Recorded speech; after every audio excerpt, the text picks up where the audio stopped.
Detective Sarah Chun had always been known for her steady hands and sharp instincts. But as she stood in Captain Rodriguez's office that cold Tuesday morning in downtown Detroit, watching him slide a transfer order across his desk, she realized that 15 years of distinguished service meant nothing when budget cuts and department politics came into play. Before we jump back in, tell us where you're tuning in from, and if this story touches you, make sure you're subscribed. Because tomorrow, I've saved something extra special for you. Chun, I'll be straight with you, Captain Rodriguez said, not bothering to look up from his computer screen. The Explosive Ordnance Disposal Unit is being restructured. We're bringing in younger personnel with formal training from the FBI's Hazardous Devices School. Your experience with homemade devices and street-level explosives, well, it's just not what we need anymore. Sarah felt her stomach drop. She'd joined the Detroit Police Department's bomb squad 12 years ago, back when it was still called the Tactical Explosives Unit. She'd learned on the job, trained under veterans who'd seen everything from pipe bombs in abandoned buildings to sophisticated devices left by domestic terrorists. Her record was spotless, over 300 successful disarmaments, including some of the most complex improvised explosive devices the city had ever seen. Sir, with respect, my success rate speaks for itself. I've never had a device detonate under my watch, not once. Rodriguez finally looked up, his expression a mixture of bureaucratic indifference and barely concealed irritation. That's exactly the problem, Chun. You're too cautious, too methodical. The new protocols emphasize speed and efficiency. We need people who can neutralize threats quickly using standardized procedures, not someone who spends 20 minutes studying wiring patterns like they're ancient hieroglyphs. The words hit her like a physical blow. Too cautious, too methodical. These were the very qualities that had kept her alive and prevented countless casualties over the years. Sarah had developed her own systematic approach to explosive devices, one that prioritized understanding the bomber's psychology and methodology before making any moves. It had served her well through domestic disputes turned deadly gang warfare, and even a few encounters with devices that bore the hallmarks of international terrorist cells. "Where am I being transferred?" she asked, her voice steady despite the turmoil in her chest. "Evidence storage. Downtown precinct. You'll be cataloging confiscated materials and maintaining chain of custody documentation." Rodriguez slid another paper across the desk. "Your replacement starts Monday. Lieutenant Marcus Webb, fresh from Quantico with the latest training in robotic disarmament systems and computerized threat assessment." Sarah picked up the transfer papers, her hands trembling slightly. "Evidence storage." After 15 years of being the person they called when lives hung in the balance, she was being relegated to filing paperwork in a basement warehouse. "This is about the Henderson case, isn't it?" Rodriguez's jaw tightened. 3 months earlier, Sarah had spent 6 hours disarming a complex device found in an abandoned factory on the city's east side. The bomber had created an intricate web of false leads and decoy triggers designed to fool anyone who relied on standard disarmament protocols. While Sarah methodically worked through each element, local news crews had arrived, broadcasting live footage of what they described as an agonizingly slow bomb disposal process. Critics had questioned why it took so long to neutralize what turned out to be a relatively simple device hidden beneath layers of misdirection. "The Henderson case took too long," Rodriguez said flatly. 6 hours, Chun. 6 hours for what our consultant said should have been a 30-minute job. The mayor's office received complaints. The media made us look incompetent. That device was specifically designed to kill bomb technicians who rushed in with standard procedures, Sarah replied, her voice rising slightly. The bomber had military training. He knew exactly how we'd respond to each visible component. If I'd followed the manual, I'd be dead right now, and half the factory district would have been leveled. Maybe, Rodriguez conceded, but perception matters in this job. The public wants to see decisive action, not someone crawling around with a magnifying glass. Webb's approach is different. He uses thermal imaging, computerized analysis, and remote disarmament systems. Clean, fast, modern. Sarah wanted to argue that bombs didn't care about public perception or media timelines. She wanted to explain that every device was unique, that bombers learned from previous law enforcement responses and adapted their methods accordingly. But she could see in Rodriguez's eyes that the decision was final. The department was moving toward a new model of bomb disposal, one that valued technology and speed over experience and intuition. "Your final shift ends Friday," Rodriguez said, already turning back to his computer. "Clean out your locker and turn in your gear. Webb will want to start fresh without any outdated influences." The Detroit Police Department's bomb squad headquarters occupied the third floor of an aging brick building that had once housed a textile factory. Sarah Chun walked through the familiar corridors one last time, her civilian clothes feeling strange after years of wearing the heavy protective suits that had become like a second skin. The walls were lined with photographs of successful operations, commendations, and newspaper clippings celebrating the unit's work. Her own face appeared in several of the photos, usually grinning beside defused devices or shaking hands with grateful civilians. Detective Tommy Reeves, her longtime partner, intercepted her near the equipment room. His expression was a mixture of anger and disbelief that had been building since news of her transfer broke 3 days earlier. "This is insane, Sarah," he said, keeping his voice low but unable to hide his frustration. "You're the best tech this department has ever had. Hell, you're probably the best tech this city has ever had.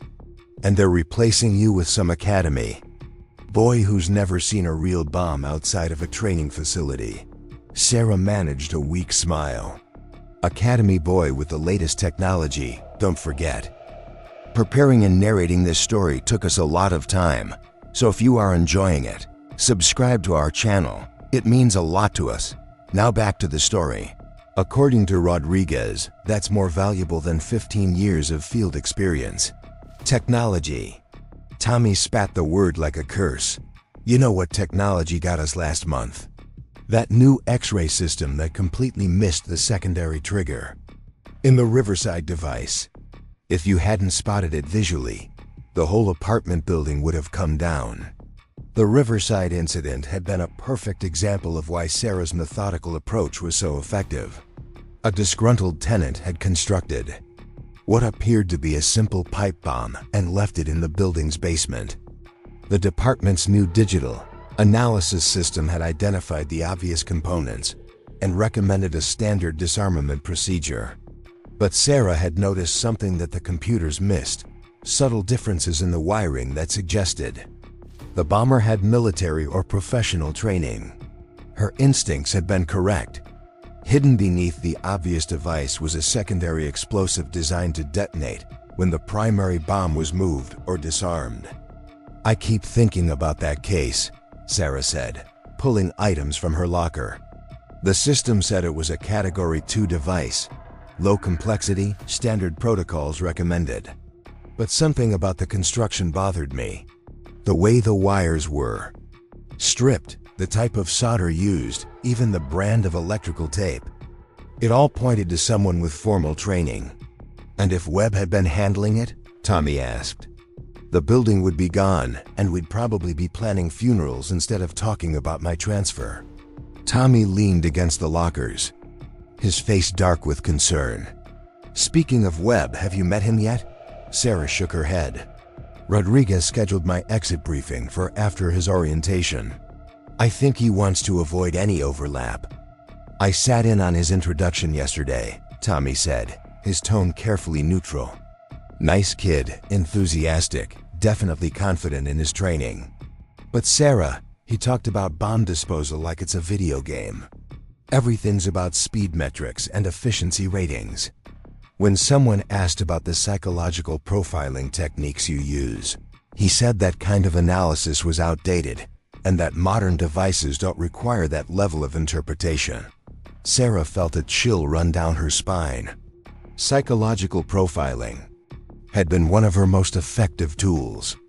Understanding why someone built a bomb, how they thought, what kind of statement they were trying to make, it all provided crucial information about how the device would function and what kind of safeguards or surprises might be hidden within it. A domestic abuser who built a bomb to terrorize an ex-spouse would use completely different methods than a politically motivated terrorist or a mentally unstable individual seeking attention. Did he say anything about the Henderson case? She asked. Tommy's expression darkened further. He said it was a textbook example of analysis paralysis. Claimed he could have handled it in under an hour using thermal mapping and his computerized assessment protocol. Sarah closed her locker door with more force than necessary. The Henderson case had been one of her most challenging successes. The bomber, a former military explosives expert with serious psychological issues, had created what appeared to be a simple device, but was actually an elaborate puzzle designed to kill bomb technicians. Every obvious move would have triggered additional explosives. Every standard protocol would have resulted in catastrophe. It had taken Sarah 6 hours to map the device's true nature and find the one safe approach to disarmament.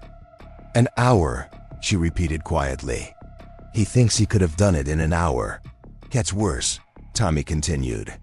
He's already scheduled to do a demonstration next week for the mayor's office, going to show how modern techniques can handle bomb disposal more efficiently. Rodriguez is treating it like some kind of sales presentation. Sarah gathered the last of her personal items, a few books on explosive chemistry, some photographs, and a small toolkit that had belonged to her mentor, Detective Frank Morrison, who'd retired 5 years earlier. Morrison had taught her that bomb disposal was part science, part art, and part psychology. He'd emphasized that every bomber was different, every device was unique, and that patience and observation were more valuable than speed. You know what really gets me? Sarah said, looking around the empty locker. They're not just replacing me. They're replacing an entire philosophy. Morrison taught me to approach each device like it was a conversation with the bomber.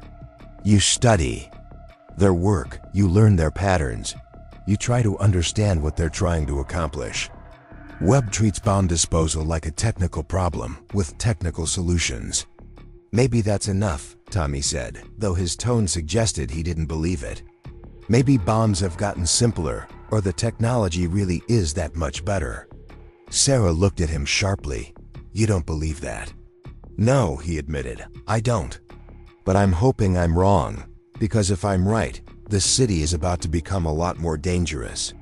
The evidence storage facility occupied the basement of the downtown precinct, 3 floors below street level and deliberately isolated from the main operations of the police department.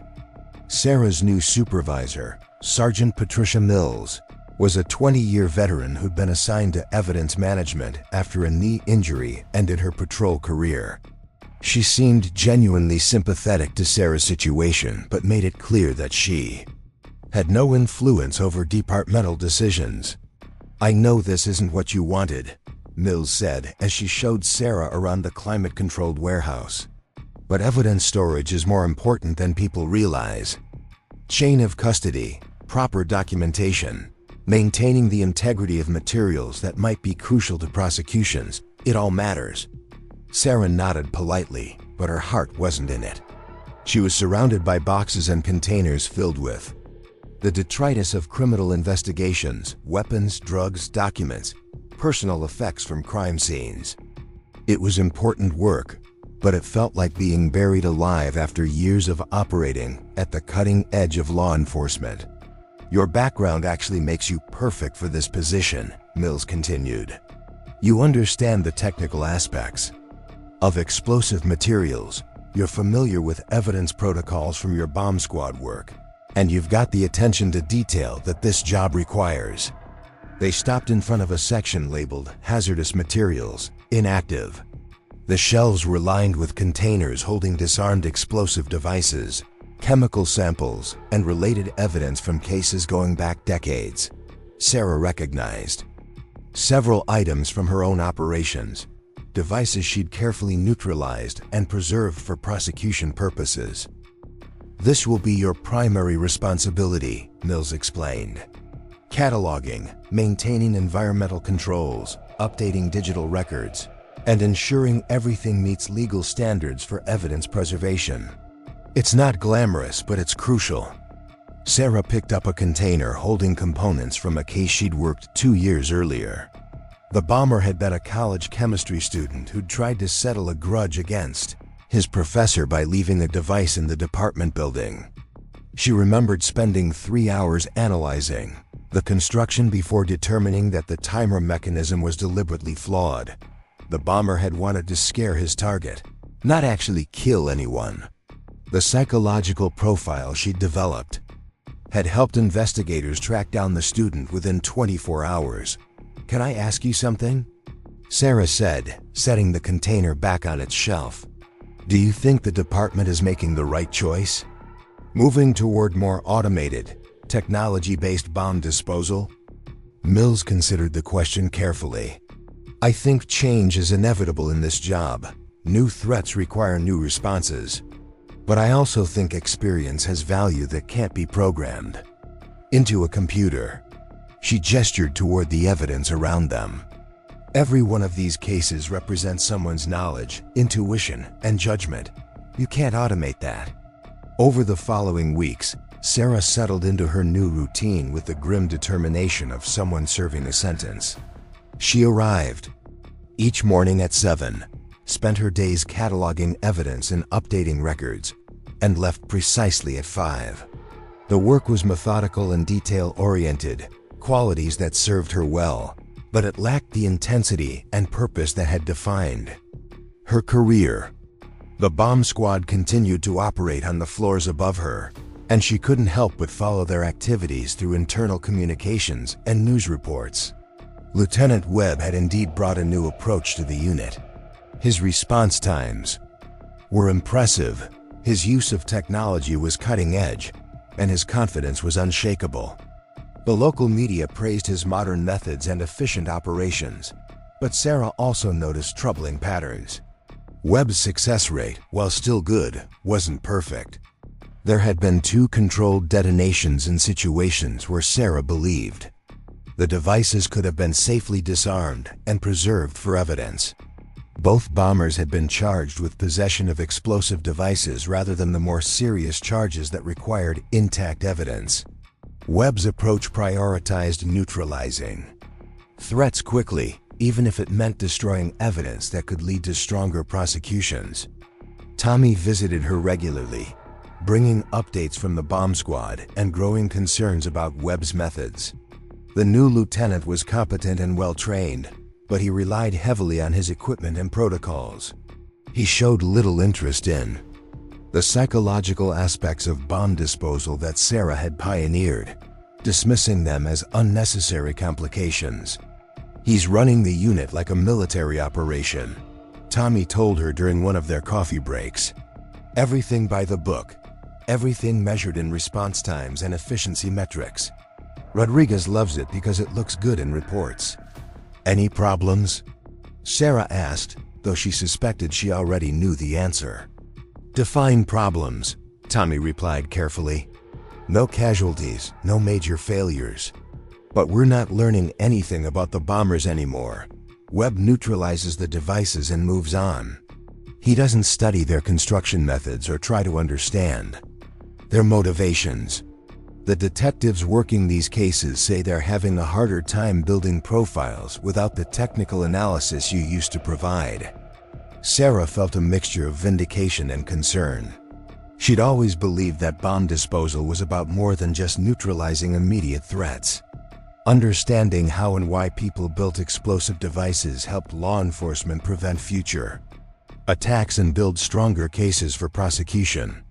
Webb's approach treated each incident as an isolated technical problem rather than part of a larger pattern of criminal behavior. "There's something else," Tommy said, lowering his voice. been getting reports of unusual explosive activity around the city.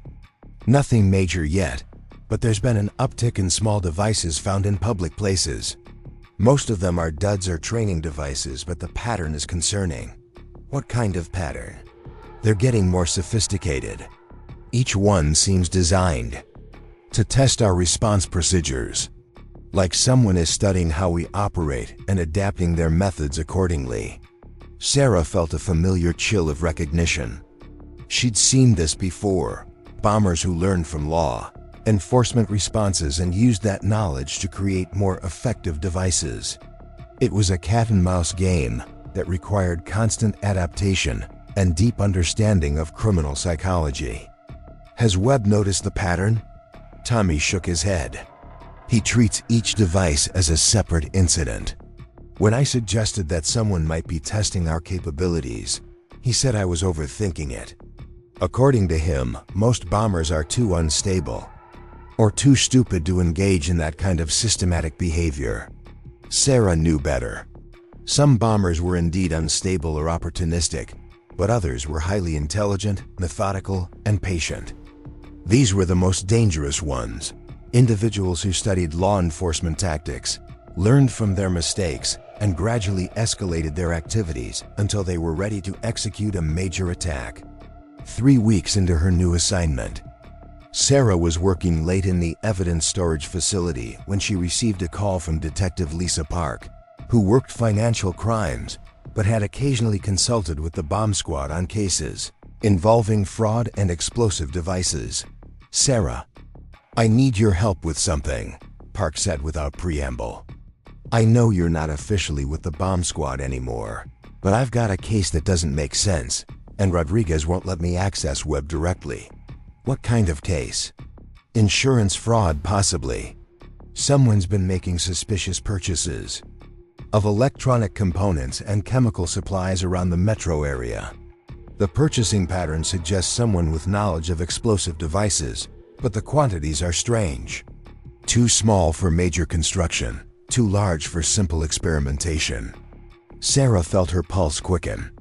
This was exactly the kind of analysis that Webb dismissed as unnecessary complication. What kind of components? Timers, wire, batteries, and small amounts of various chemicals that could be used for explosive synthesis. But here's the weird part. Whoever's making these purchases is also buying components for signal detection and analysis equipment. Signal detection? Sarah's mind raced through the implications.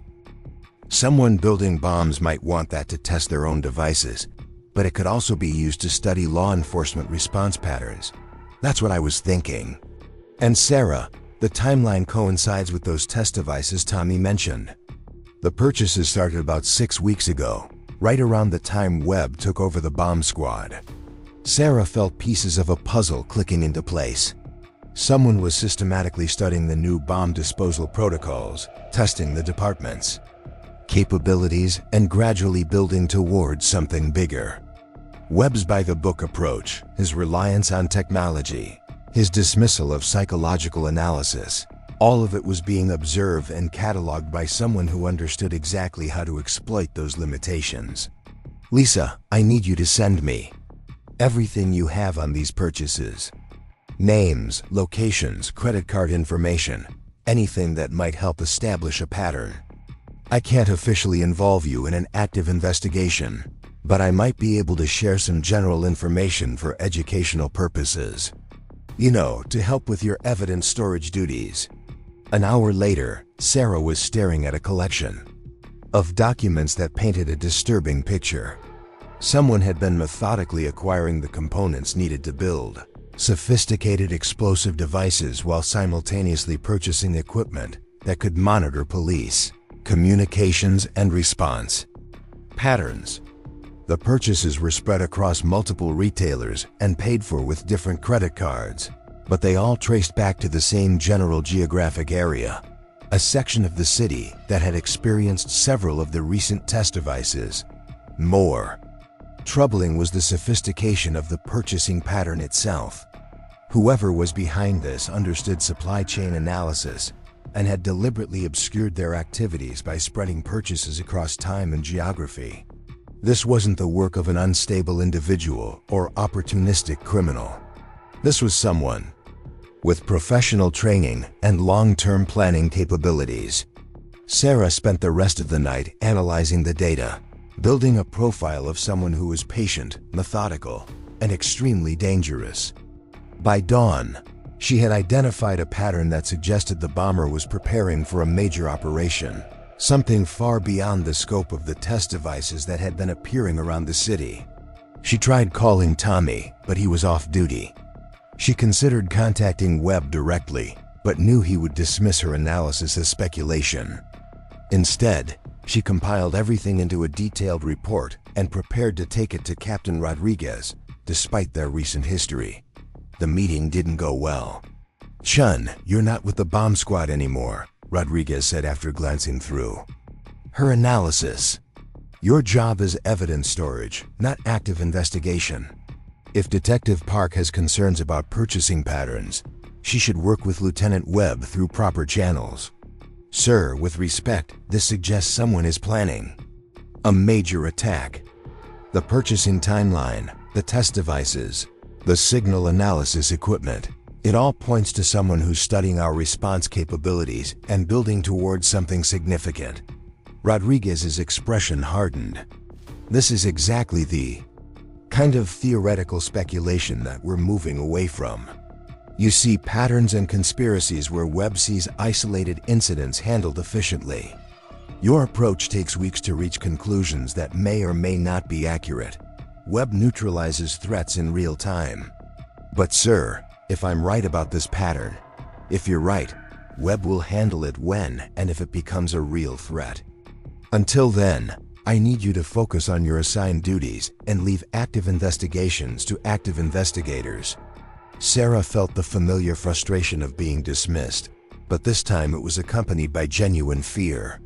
She was convinced that someone was preparing to attack the city, and the one person responsible for stopping them was operating with incomplete information and flawed assumptions.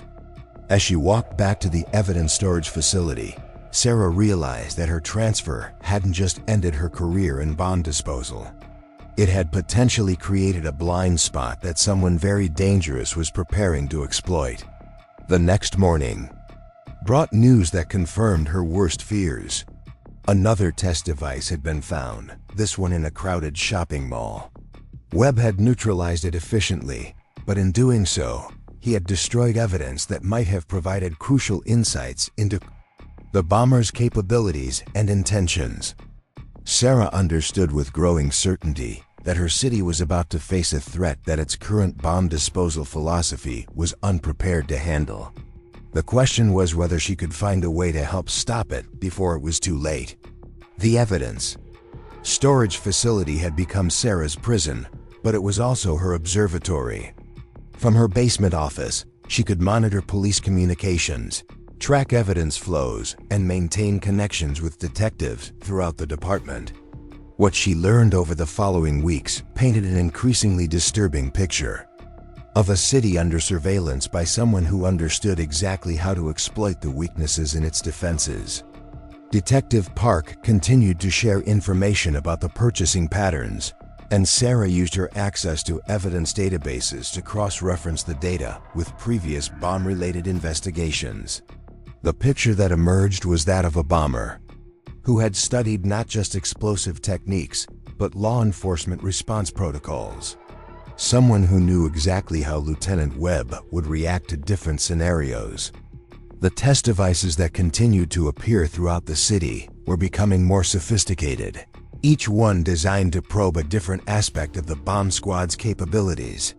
Webb neutralized them efficiently, but Sarah could see the learning pattern embedded in their construction. Each device taught the bomber something new about response times, equipment capabilities, and tactical approaches.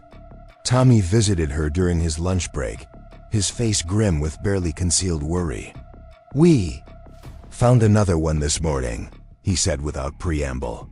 "Downtown library, hidden in the reference section. Webb cleared it in 20 minutes, but Sarah, this one was different. Different how? More complex. Multiple components that looked like they were designed to test different disarmament approaches. Like someone wanted to see which protocols we'd follow in a complex scenario. Sarah felt her stomach tighten. Any casualties? No, but that's not the point. Webb treated it like a technical challenge, followed his procedures, used his equipment, neutralized the threat. But he never asked why someone would build such an elaborate device just to leave it in a library where it was almost certain to be found. Because they weren't trying to kill anyone, Sarah said quietly. They were trying to learn. Tommy nodded grimly. That's what I think too. But when I suggested we might be dealing with someone who's systematically studying our capabilities, Webb said I was being paranoid. According to him, bombers don't engage in that kind of sophisticated planning. Sarah knew that wasn't true. She'd encountered bombers with military training, academic backgrounds, and professional experience who were perfectly capable of long-term strategic thinking. The most dangerous ones were often the most patient, willing to spend months or even years preparing for a single major operation. Has Webb considered that someone might be planning something bigger? I brought it up during our last briefing. He said that if someone was planning a major attack, we'd see evidence of large-scale component acquisition or facility preparation. Since we haven't detected anything like that, he's confident that we're dealing with isolated incidents by different individuals. Sarah thought about the purchasing patterns that Detective Park had identified. The components were being acquired slowly, carefully, through multiple channels designed to avoid detection. Webb's assumption that a major attack would be obvious in advance showed a fundamental misunderstanding of how sophisticated bombers operated. Tommy, I need you to do something for me, but you have to be careful about it. What do you need? Next time they find one of these devices, I want you to document everything before Webb begins disarmament. Photos of the construction, notes about component placement, anything that might provide insight into the builder's methodology. But don't let Webb know what you're doing. Tommy looked uncomfortable. Sarah, if Rodriguez finds out I'm conducting unauthorized analysis, then don't get caught. But Tommy, I think someone is planning to attack this city, and I think they're using these test devices to ensure their main target will succeed. Webb's approach isn't designed to detect that kind of systematic preparation. You really think it's that serious? Sarah thought about the evidence she'd been analyzing, the purchasing patterns, the escalating sophistication of the test devices. I think someone with professional training is preparing to commit mass murder, and they're counting on our current bomb disposal approach to be predictable and limited. Tommy left her office looking troubled, but she could tell he was taking her concerns seriously. Over the next few days, he discreetly photographed and documented the test devices that continued to appear throughout the city. What he found confirmed Sarah's worst fears. The devices weren't just testing bomb disposal capabilities. They were testing the entire emergency response system, police deployment patterns, evacuation procedures, communication protocols, and coordination between different agencies. Someone was mapping the city's vulnerabilities with the systematic precision of a military intelligence operation. Sarah spent her evenings analyzing Tommy's documentation, building a comprehensive profile of someone who was patient, methodical, and extraordinarily dangerous. The bomber had professional training, possibly military or law enforcement background, and was working toward a specific target that would require detailed knowledge of security procedures. But when she tried to share her analysis with Captain Rodriguez, she was told firmly that her input was neither requested nor welcome. Webb was handling bomb disposal efficiently, and the department had no interest in theoretical speculation from someone who was no longer part of the active investigation team. Frustrated but not deterred, Sarah decided to take her concerns to Detective Morrison, the veteran who had trained her and now worked as a private security consultant. If anyone would understand the implications of what she was seeing, it would be him. Morrison listened carefully to her analysis, studying the photographs and data that Tommy had collected. His expression grew increasingly serious as he absorbed the implications of what Sarah had discovered. "Jesus, Sarah," he said finally. "This is textbook intelligence gathering. Someone's conducting a comprehensive vulnerability assessment of the entire city's emergency response capabilities. That's what I've been trying to tell people, but nobody wants to listen. They're all impressed with Webb's efficiency ratings and response times." Morrison shook his head grimly. "Efficiency isn't worth much if you're being played. This bomber, whoever they are, they're not just testing your equipment and procedures. They're mapping the entire system. When they're ready to strike, they'll know exactly how you'll respond and exactly how to counter it. So what do I do? Rodriguez won't listen to me. Webb dismisses psychological analysis as outdated, and I'm stuck in evidence storage with no official authority." Morrison was quiet for a long moment, considering options. "There's something I haven't told you about why I really retired," he said finally. 5 years ago, we had a case that never made the news.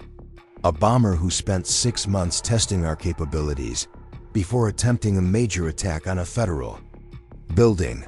We caught him, but only because someone was paying attention to patterns that the official investigation missed." "What do you mean?" "I mean, sometimes the most important police work happens outside official channels. Sometimes you have to investigate threats that the system isn't designed to recognize." Morrison looked directly at her. "Sarah, if you're right about this, that bomber is getting close to executing whatever they're planning. And when they do, a lot of people are going to die unless someone stops them. But I don't have authority to investigate anything. I'm not even officially part of law enforcement anymore." "You have something more valuable than authority," Morrison replied. "You have expertise, instincts, and the knowledge to recognize patterns that others miss. The question is whether you're willing to use those gifts to protect people, even if it means working outside the system." Sarah realized that Morrison was offering her a choice that went far beyond career considerations. She could accept her transfer, do her assigned job, and hope that Lieutenant Webb's confidence in modern procedures was justified. Or she could trust her instincts, risk what remained of her career, and try to stop a threat that she was convinced was building toward catastrophe. Looking at the evidence spread across Morrison's desk, the purchasing patterns, the test device documentation, the systematic probing of emergency response capabilities, Sarah knew there really wasn't a choice at all. "What do you need me to do?" she asked. Morrison smiled for the first time since she'd arrived. "I need you to do what you do best, Sarah. I need you to think like a bomber." The abandoned warehouse on Detroit's east side had been scheduled for demolition for 3 years, but budget cuts and bureaucratic delays had left it standing like a concrete monument to urban decay. Sarah Chun crouched behind a rusted shipping container, her borrowed binoculars focused on the building's third-floor windows. For 2 weeks, she and Detective Morrison had been conducting their own investigation into the purchasing patterns and test devices that the official bomb squad continued to dismiss as unrelated incidents. What they'd discovered was far worse than either had imagined. Morrison crawled up beside her, his face grim in the pre-dawn darkness. "Thermal imaging confirms it," he whispered. "There's definitely someone moving around in there, and the heat signature suggests they're working with chemical compounds. Large quantities." Sarah adjusted her focus, studying the building's exterior for any signs of security measures or escape routes. The bomber they'd been tracking had chosen his location carefully. The warehouse was isolated from residential areas, but close enough to major infrastructure to serve as a staging area for a significant attack. More importantly, it was in a section of the city where emergency response times were slow and police patrols were infrequent. "Any sign of the equipment we flagged in the purchasing reports?" Sarah asked. Morrison consulted a handheld scanner that was monitoring radio frequencies in the area. Multiple electronic signatures consistent with timing devices, signal processors, and what looks like a radio monitoring system. Whoever's in there is definitely listening to police communications. Sarah felt her stomach tighten. They'd spent days analyzing the purchasing patterns that Detective Park had identified, cross-referencing them with real estate records, utility hookups, and traffic cameras. The bomber had been extraordinarily careful to obscure his activities, but the systematic nature of his preparation had eventually revealed patterns that led them to this location. "We need to call this in," Morrison said, but his tone suggested he already knew what Sarah's response would be. "To who?" "Rodriguez won't listen to anything that comes from me, and Webb will want to handle it with his standard protocols. If this bomber has been monitoring police communications for weeks, he'll know exactly how they'll respond." Morrison lowered his scanner and looked at her directly. "Sarah, if we're right about what's happening in that building, this isn't something we can handle ourselves. There could be enough explosive material in there to level half the city block." "I know," Sarah replied quietly. "But if we follow official channels, the bomber will disappear long before anyone takes the threat seriously. He's probably got escape plans that account for standard police response patterns." They'd reached the same dilemma that had been building throughout their investigation. The evidence was compelling, but it was also entirely circumstantial. The bomber had been too careful to leave direct proof of his intentions, and the police department's new philosophy prioritized concrete threats over theoretical analysis. Sarah's profile of a systematic, professional bomber planning a major attack would be dismissed as speculation by people who preferred to deal with immediate, tangible problems. "There's another issue," Morrison said reluctantly. "I've been monitoring emergency communications, and there's chatter about a major event downtown today. Some kind of technology conference with corporate executives, federal officials, and international representatives. If someone wanted to maximize casualties and political impact." Sarah's blood ran cold. A technology conference would bring together exactly the kind of high-value targets that would appeal to a sophisticated bomber. Government officials, business leaders, international delegates, the kind of gathering that would generate massive media coverage and political consequences. It was also the type of event that would have extensive security measures, which meant the bomber would need detailed knowledge of law enforcement capabilities to succeed. "Morrison, how much explosive material could someone realistically manufacture in a space that size?" Morrison studied the warehouse through his own binoculars, mentally calculating square footage and ventilation requirements. "Depends on the compounds and the level of sophistication, but potentially enough for multiple large devices." "Sarah, if this bomber has been planning for months and acquiring materials slowly to avoid detection, he could have enough material to target multiple locations simultaneously." The implications hit Sarah like a physical blow. A coordinated attack using multiple devices would stretch the city's emergency response capabilities beyond their limits. Webb's efficient, technology-focused approach was designed to handle individual incidents, not the kind of complex, multi-site operation that a professional bomber might orchestrate. "We need to get closer," Sarah said, already moving toward the warehouse. "If we can get visual confirmation of what's inside, maybe that will be enough to convince someone to take this seriously." Morrison grabbed her arm. "Sarah, that's not just dangerous, it's potentially suicidal. If there's that much explosive material in there, any mistake could trigger a detonation that would kill us both. And if we don't get proof, that material is going to be used to kill hundreds of people," Sarah replied. "Morrison, I spent 15 years learning to read bombers. This one is different. He's not unstable or opportunistic. He's professional, patient, and he's been building towards something specific. Today's conference isn't a coincidence." Morrison looked at the warehouse, then back at Sarah. She could see him weighing their options, calculating risks and probabilities, with the methodical precision of someone who'd spent decades in law enforcement. "If we do this, we do it right," he said finally. "Minimal exposure, maximum information gathering. We get close enough to document what's inside, then we get out. And figure out how to convince someone to listen." They spent 20 minutes planning their approach, identifying entry points and escape routes while studying the building's layout for any signs of security measures. The bomber appeared to be working alone, but that didn't mean he hadn't installed detection systems or booby traps around his operation. Sarah led the way, using skills she developed during years of approaching potentially dangerous devices. Every step was calculated, every movement designed to minimize noise and exposure. Morrison followed, his own experience in tactical operations evident in his fluid, silent progress across the warehouse's loading dock. The service entrance they'd selected was secured with a chain and padlock, but the lock was new and showed no signs of the weathering that characterized the rest of the building's hardware.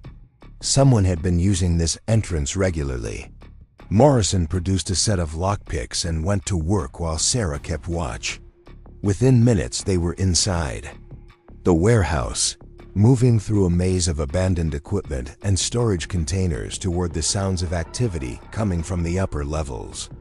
The smell hit them first, the sharp, chemical odor of explosive compounds mixed with the metallic scent of electronic equipment.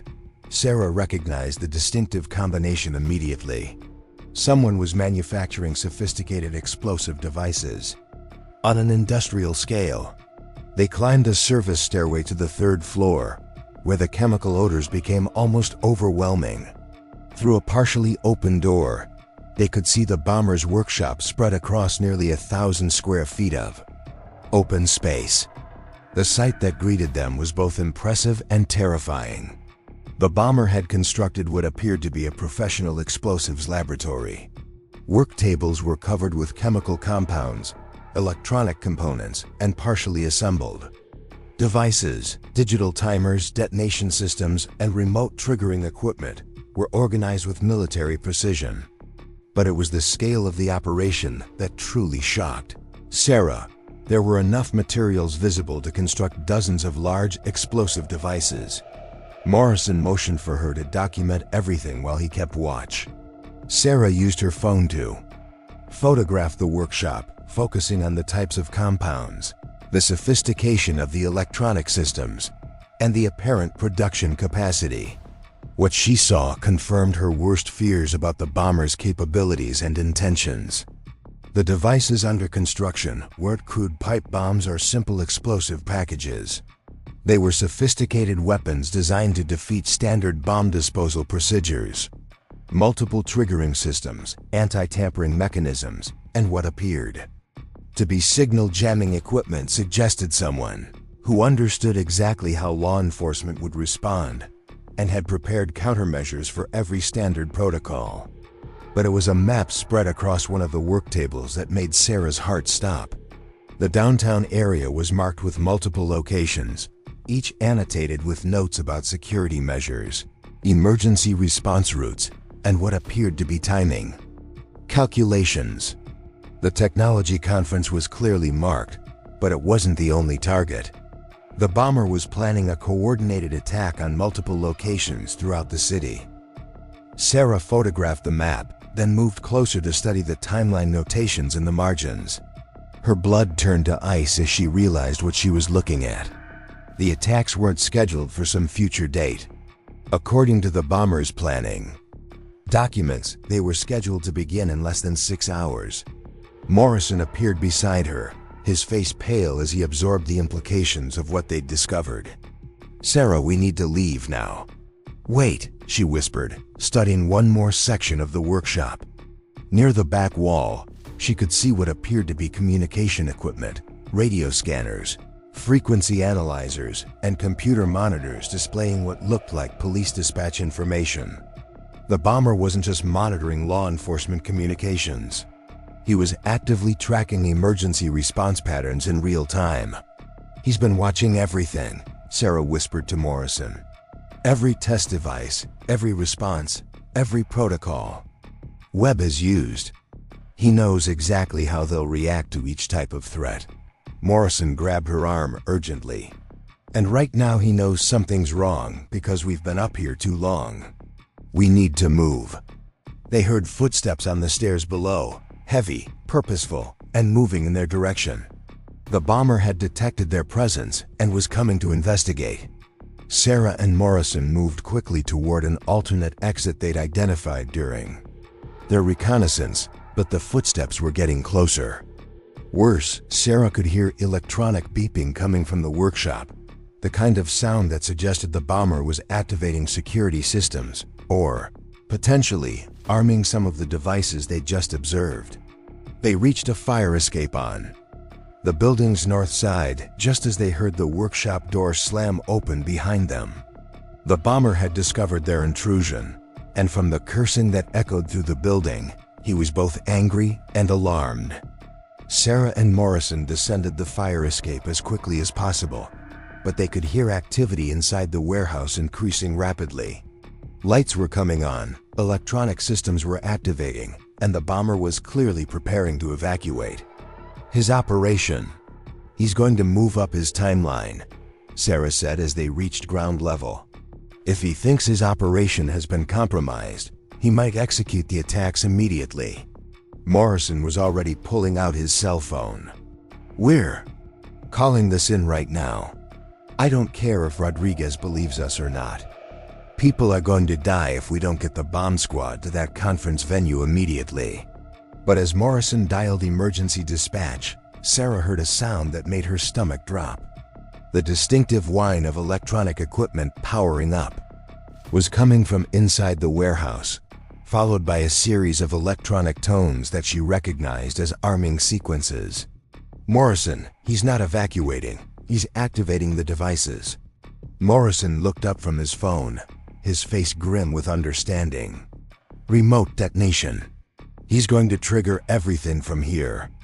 Sarah stared at the warehouse, her mind racing through the implications.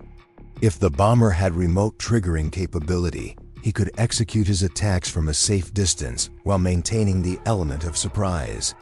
The police wouldn't know where the threats were coming from until the devices started exploding. "We have to stop him," Sarah said, already moving back toward the building.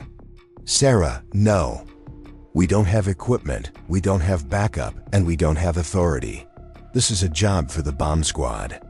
The bomb squad doesn't know about this location, doesn't understand the scope of the threat, and won't believe our analysis until it's too late." "Morrison, how long do you think it will take to convince Rodriguez that we've found a bomber who's about to attack multiple locations simultaneously?"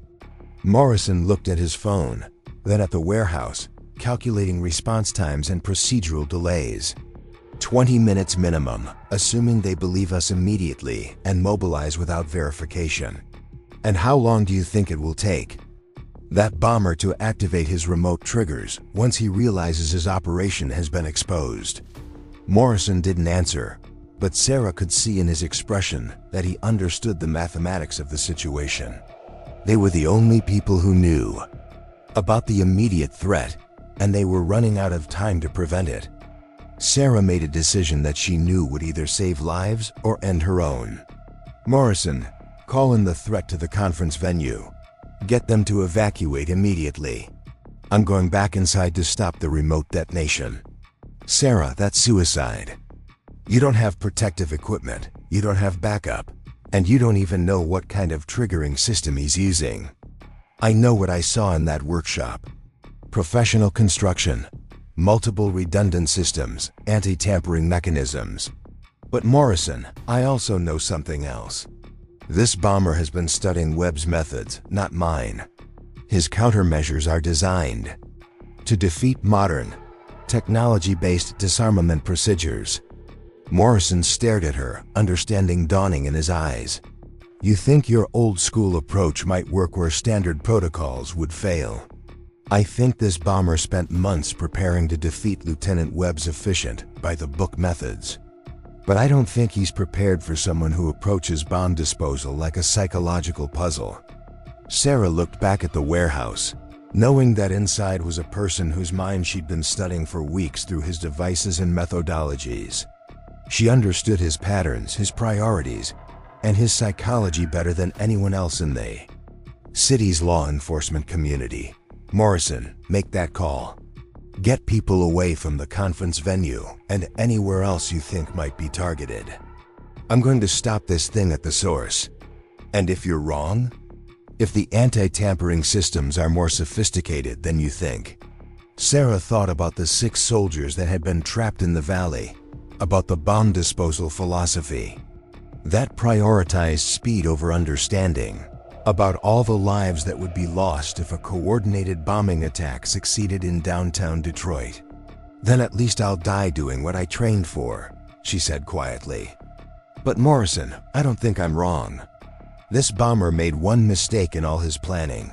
What mistake? Sarah was already moving back toward the warehouse, her mind shifting into the focused, analytical state that had served her through hundreds of dangerous situations. He assumed that the person trying to stop him would think like Lieutenant Webb. Morrison watched her disappear into the building, then began making the most important phone calls of his career.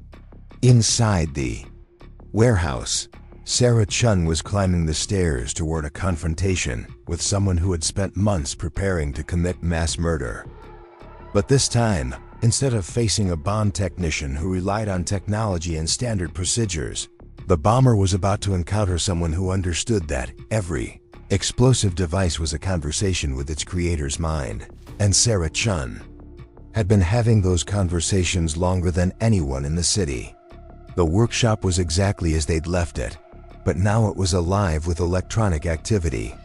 Monitors displayed countdown timers, radio scanners chattered with police communications, and a central control panel showed the status of what appeared to be at least 8 different explosive devices positioned throughout the city. Sarah studied the setup, her mind automatically cataloging the bomber's psychology through his equipment choices and workspace organization. He was methodical, technically sophisticated, and professionally trained. But he was also operating under time pressure now, which meant some of his usual caution might be compromised. She could hear him moving around in an adjacent room, probably gathering essential equipment and preparing to evacuate. That gave her perhaps 5 minutes to understand his remote detonation system and find a way to disable it. The control panel was a masterpiece of engineering, but it was also a reflection of the bomber's mindset. Every system had redundant backups.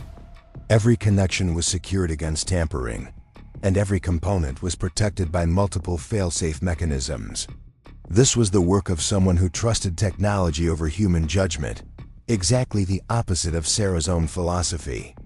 But as she studied the wiring patterns and component layout, Sarah began to see something that the bomber might not have anticipated. His sophisticated electronic systems were all dependent on a central processing unit that coordinated the timing and sequencing of the remote detonations. If she could disrupt that coordination without triggering the tamper detection systems, she might be able to prevent the devices from functioning as intended. The sound of footsteps in the corridor told her that time was running out. The bomber was preparing to leave, and once he reached a safe distance, he would almost certainly activate his devices to destroy the evidence of his operation. Sarah focused on the central processor, studying its connections and trying to understand the bomber's logic. He'd protected it against direct tampering, electrical interference, and even physical damage. But he'd made one assumption that might prove to be his downfall. He'd assumed that anyone trying to disable his system would attempt to cut wires, remove components, or disrupt the electronic functions. Sarah had a different idea. Instead of fighting the bomber's technology, she was going to use his own psychology against him. Every bomber she'd ever encountered had signature patterns in their work, preferred methods, repeated techniques, psychological quirks that showed up in device after device. This bomber's signature was redundancy and fail-safe systems. He didn't trust single points of failure because he'd been trained that all technology could malfunction. But that very redundancy might be exploitable if approached correctly. Sarah began tracing the signal pathways from the central processor to the remote devices. Each connection was protected by multiple layers of security, but they all had to communicate through the same basic protocols. If she could introduce a signal that looked legitimate but contained subtle errors, the bomber's own failsafe systems might shut down the entire network rather than risk uncontrolled detonations. It was a theory based on understanding criminal psychology rather than technical specifications. Sarah was betting that this bomber's careful, methodical personality would extend to his programming choices, that he would have included automatic shutdown protocols to prevent his devices from malfunctioning catastrophically. The footsteps were getting closer. Sarah had perhaps 90 seconds to implement her strategy and escape before the bomber discovered her in his workshop. She accessed the central processor's interface, studying the command structure and signal protocols. The system was sophisticated, but not impenetrable, especially if you understood the mindset of the person who'd created it. Sarah began entering a sequence of commands that would appear normal to the system's monitoring functions, but would gradually introduce timing discrepancies and signal variations. If her understanding of the bomber's psychology was correct, his fail-safe systems would detect these anomalies and initiate shutdown procedures rather than risk detonating devices with corrupted timing data. The door to the workshop opened just as Sarah finished entering the last command sequence. She spun around to face a man in his 40s, professionally dressed, but with the bearing of someone accustomed to violence.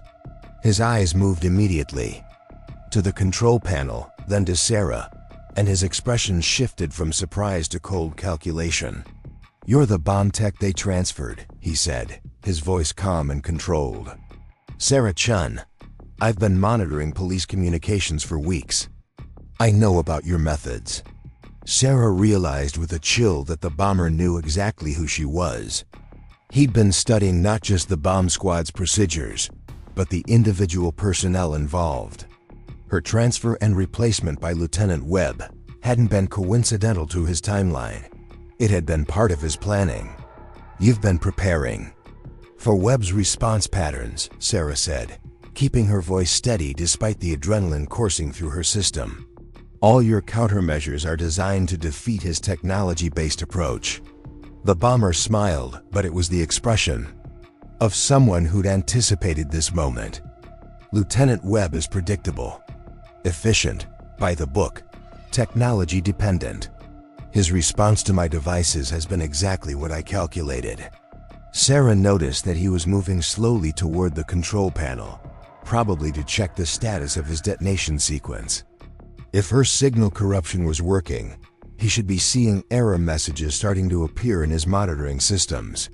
"But you didn't calculate for me," Sarah said, deliberately drawing his attention away from the control panel. "Your devices are designed to defeat someone who follows standard protocols." "True," the bomber acknowledged. "But you're not official anymore, are you? You're just a disgraced ex-bomb tech playing amateur detective. Even if you found my operation, who would believe you?" Sarah felt a moment of doubt, but then she heard something that made her heart leap. The distinctive sound of police sirens was growing louder in the distance. Morrison had managed to convince someone to respond, and emergency vehicles were approaching the warehouse. The bomber heard it too, and his calm demeanor shifted slightly. He moved quickly to the control panel, and Sarah saw his expression change as he observed the error messages appearing on his monitors. "What did you do?" he demanded, his voice losing its controlled tone. "I introduced signal corruptions that your own failsafe systems are interpreting as malfunctions," Sarah replied. "Your redundant security measures are shutting down the network to prevent uncontrolled detonations." The bomber's face went pale as he realized what was happening. His sophisticated electronic systems, designed to prevent tampering and ensure reliable operation, were turning against him because Sarah had understood his psychology better than he'd understood hers. "You can't stop all of them," he said frantically. "Working at the control panel, I have manual backup systems. which will take you several minutes to activate, Sarah replied. And from the sound of those sirens, you don't have several minutes. The bomber looked at his monitors, where more error messages were appearing as Sarah's signal corruption spread through his network. His carefully planned, coordinated attack was falling apart because someone had approached his technology from a psychological rather than technical perspective. But Sarah also realized that her victory was incomplete. Even if she'd disabled most of his remote detonation capability, the bomber still had access to manual triggers and backup systems. He could still cause significant damage if he was willing to sacrifice his primary plan. The sound of vehicles outside was getting louder, and Sarah could hear voices shouting commands. The police response was arriving, but it would take time for them to secure the building and understand the situation. "You've cost me my primary target," the bomber said, his voice now filled with rage rather than calculation. "But I can still take out this entire warehouse and everyone in it." Sarah saw him reaching for what appeared to be a manual detonation device. She realized with horror that the bomber was prepared to trigger a massive explosion that would destroy not only his operation, but anyone in the immediate vicinity. She had perhaps 10 seconds to prevent a catastrophe that would kill her, the responding officers, and potentially civilians in the surrounding area. But Sarah Chen had spent 15 years learning to think faster than bombers, and she wasn't about to stop now. Part 3, the final defusal. Sarah's mind moved with a crystalline clarity that came only in moments of absolute crisis. The bomber's hand was reaching for the manual detonation device.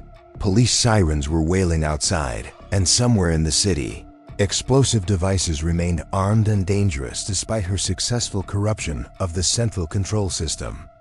She had perhaps 3 seconds to prevent a catastrophe that would kill everyone in the warehouse and destroy crucial evidence about the remaining threats.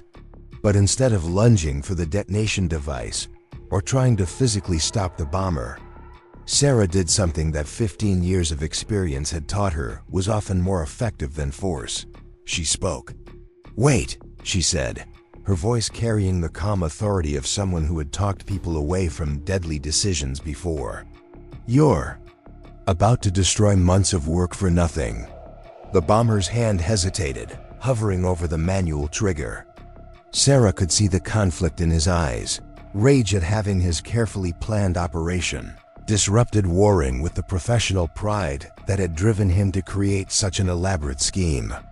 "Your planning was brilliant," Sarah continued, taking a small step closer, but keeping her hands visible and non-threatening.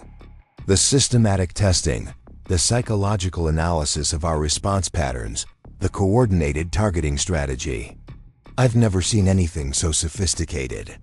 The bomber's expression shifted slightly. Sarah recognized the look. It was the same mixture of professional pride and intellectual vanity that she'd seen in other highly intelligent criminals.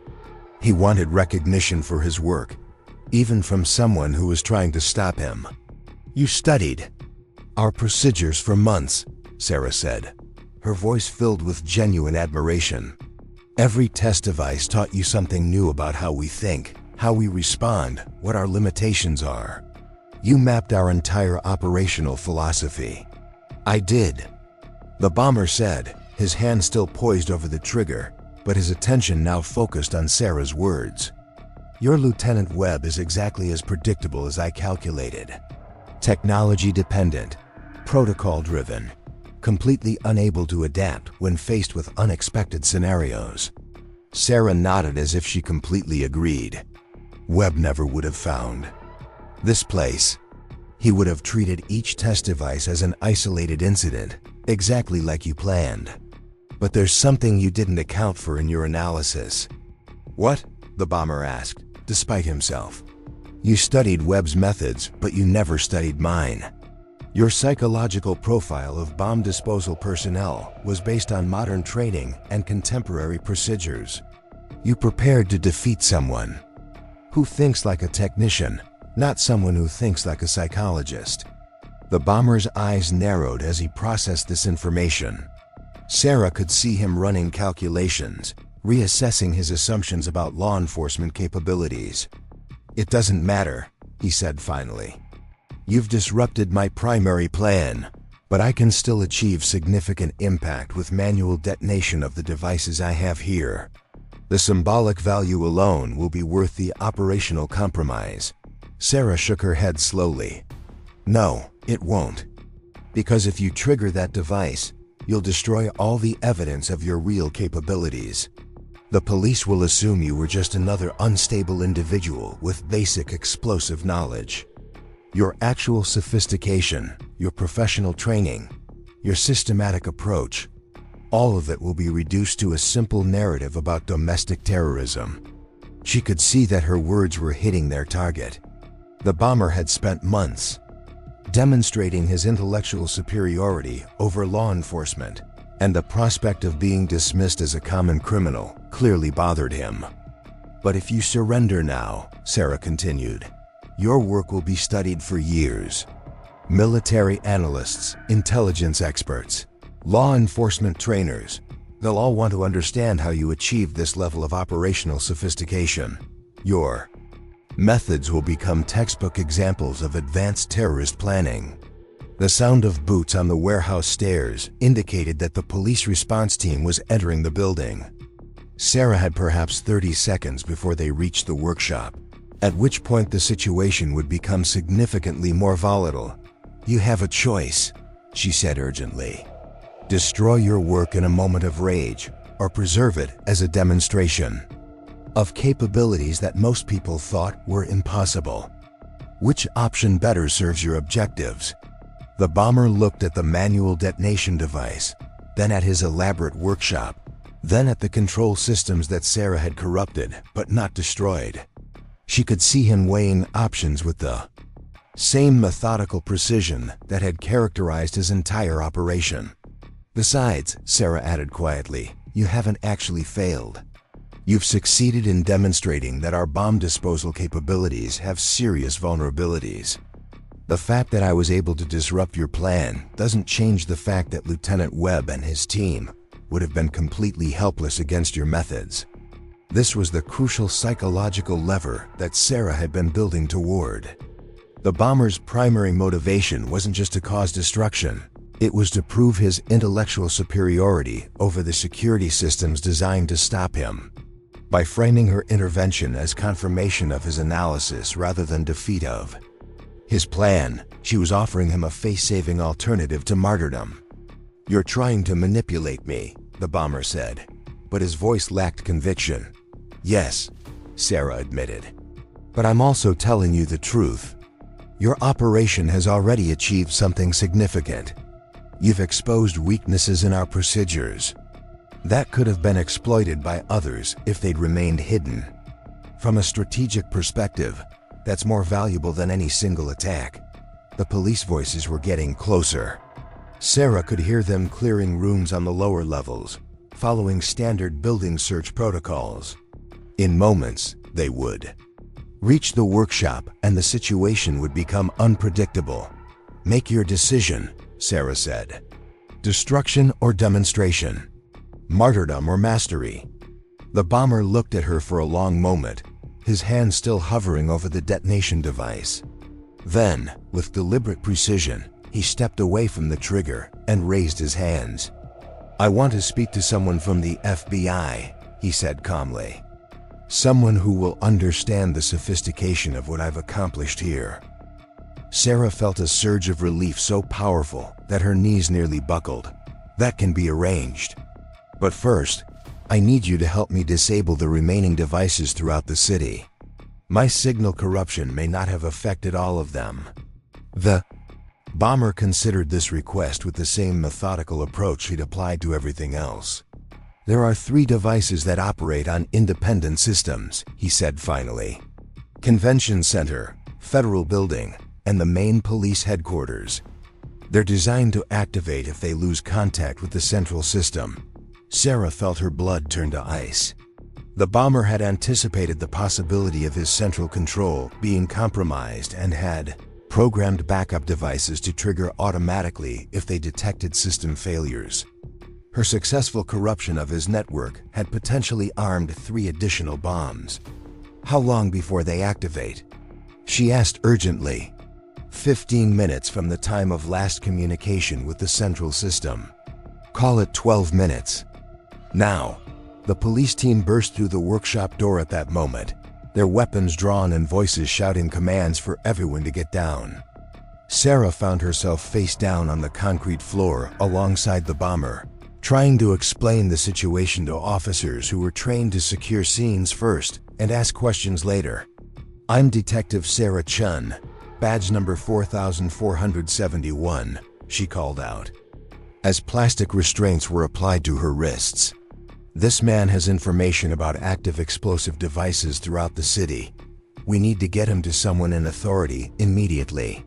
Sergeant Tommy Reeves was among the response team, and Sarah felt another surge of relief when she saw his familiar face. He recognized her immediately and began coordinating with the team leader to sort out the complex situation they'd encountered. "Sarah, what the hell are you doing here?" Tommy asked as he helped her to her feet. "Long story. Right now we have maybe 10 minutes before 3 bombs detonate automatically at major locations throughout the city. This man can tell us how to stop them, but only if we get him to someone with authority to negotiate." Tommy looked at the bomber, who was sitting calmly despite being surrounded by armed officers. "What kind of bombs? What locations?" "Convention center, federal building, and police headquarters," the bomber replied matter-of-factly. "Each device is designed to cause maximum structural damage and casualties.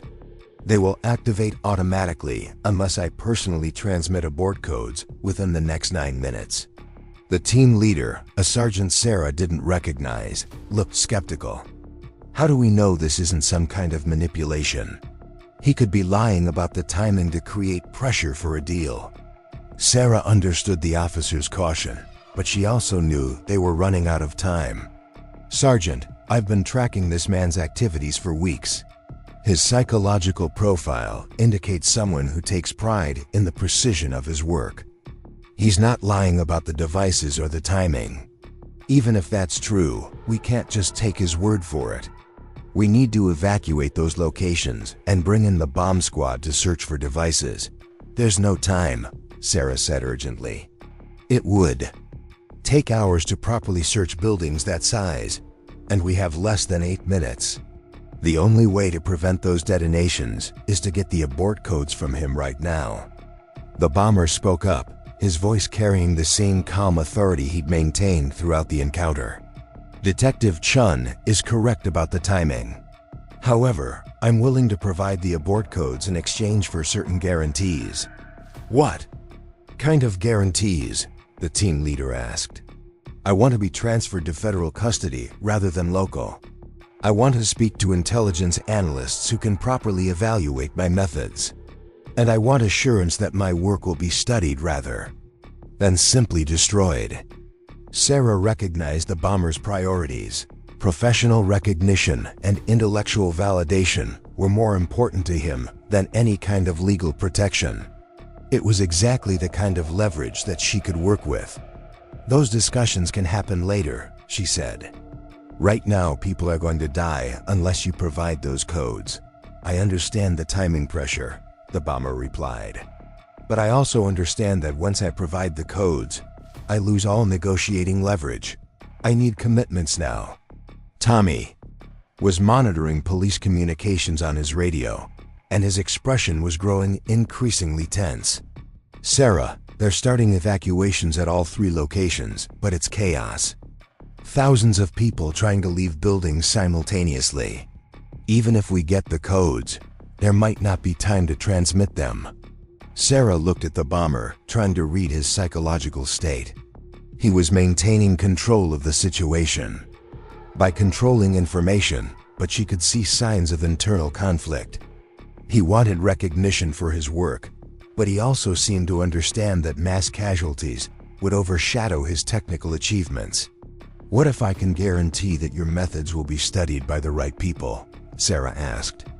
"Not just local law enforcement, but federal analysts, military experts, academic researchers. Your techniques could influence bomb disposal training for years. The bomber's expression shifted slightly. Sarah could see that she was hitting the right psychological buttons. The promise of intellectual legacy was more appealing to him than any kind of legal protection. "How can you guarantee that?" he asked. "Because I'm going to personally ensure it," Sarah replied.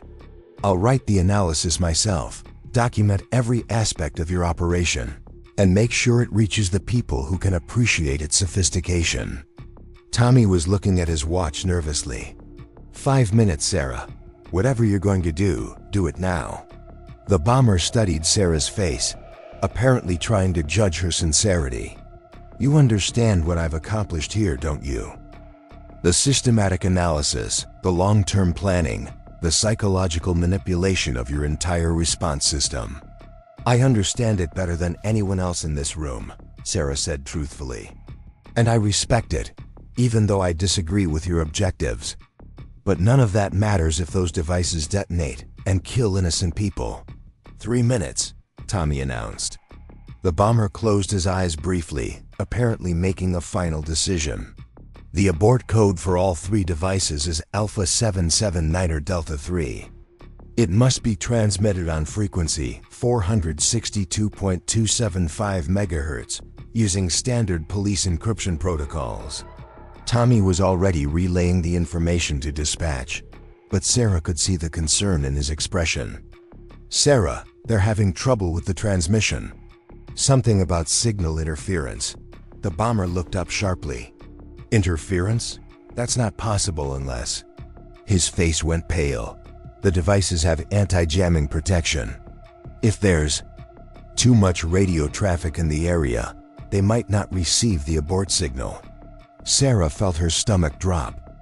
The massive evacuation efforts at all 3 locations would have generated intense radio communications, exactly the kind of signal environment that could prevent the abort codes from reaching their targets. "Is there a backup method?" she asked urgently. "Manual deactivation, but it requires physical access to each device and knowledge of their exact locations within the buildings." "Where are they?" Tommy demanded. The bomber rattled off precise locations within each target building: basement utility rooms, elevator shafts, and maintenance areas that would be difficult to reach quickly during an evacuation. 2 minutes, Tommy announced. Sarah made a decision that went against every protocol and safety regulation she'd ever learned. "Tommy, get me to police headquarters. I can disarm the device there manually." "Sarah, that's insane.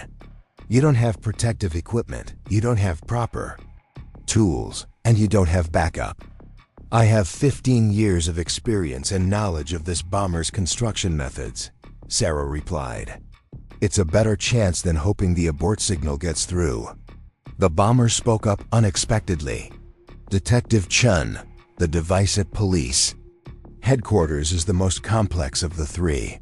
It has multiple anti-tampering systems designed specifically to defeat manual disarmament attempts."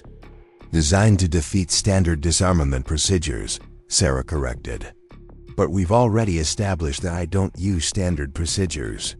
Tommy was coordinating with dispatch, trying to arrange the fastest possible transport to police headquarters, while monitoring the countdown that was racing towards 0. "Sarah, even if we get you there, you'll have maybe 30 seconds to identify and disarm a device you've never seen before. 30 seconds is enough if you understand the bombers psychology," Sarah said, looking directly at her former adversary. "Every device is a conversation with its creator. I've been having this conversation for weeks." The bomber stared at her with something that might have been respect. "You really believe you can disarm my work in 30 seconds? "I believe I can disarm it in 3 seconds, Sarah replied. "Because unlike Lieutenant Webb, I don't think like a technician. I think like you." 1 minute remaining. Tommy grabbed Sarah's arm and they ran for the stairs, leaving the bomber in the custody of the response team. As they reached the ground level, Sarah could hear radio chatter, indicating that evacuation efforts were continuing at all 3 locations, but that the abort signal transmissions were still being blocked by interference. Tommy's patrol car was waiting outside, and they covered the distance to police headquarters in what had to be record time for downtown Detroit traffic. But as they screeched to a halt in the building's parking garage, Sarah realized they might already be too late. "How much time?"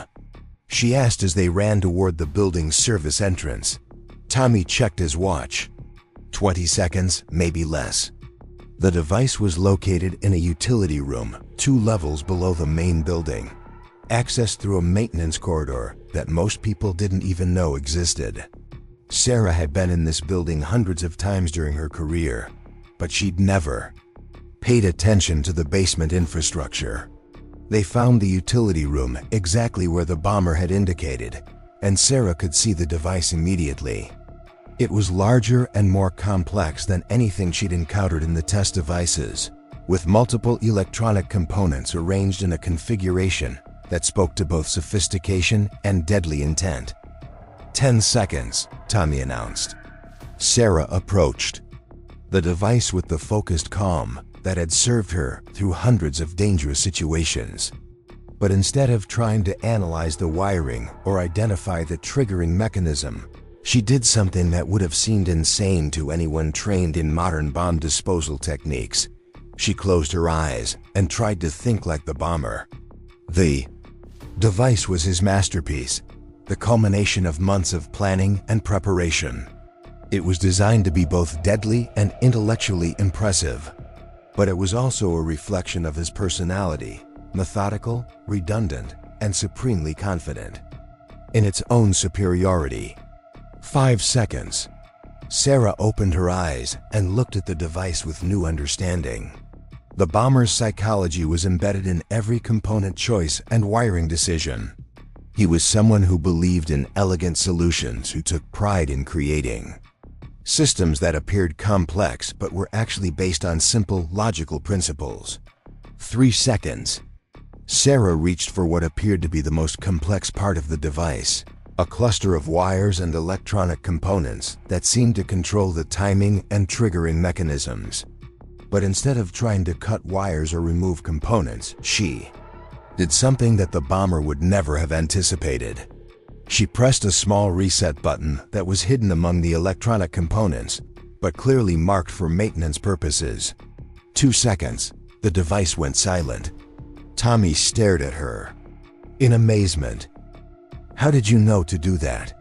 Sarah smiled, feeling the familiar satisfaction that came from successfully reading a bomber's psychology. "Because he's an engineer, not a terrorist. Engineers always include maintenance and diagnostic features in their designs, even when they're building weapons." He couldn't help himself. 1 second. The timer display on the device showed all zeros, but the countdown had stopped. The bomb was disarmed. Tommy was already on his radio, coordinating with teams at the other 2 locations to look for similar reset mechanisms on their devices. Within minutes, they had successfully disarmed all 3 bombs using the same technique that Sarah had pioneered. As they climbed back to street level, Tommy looked at Sarah with a mixture of admiration and disbelief. 3 seconds. "You actually did it in 3 seconds." "I told you," Sarah replied.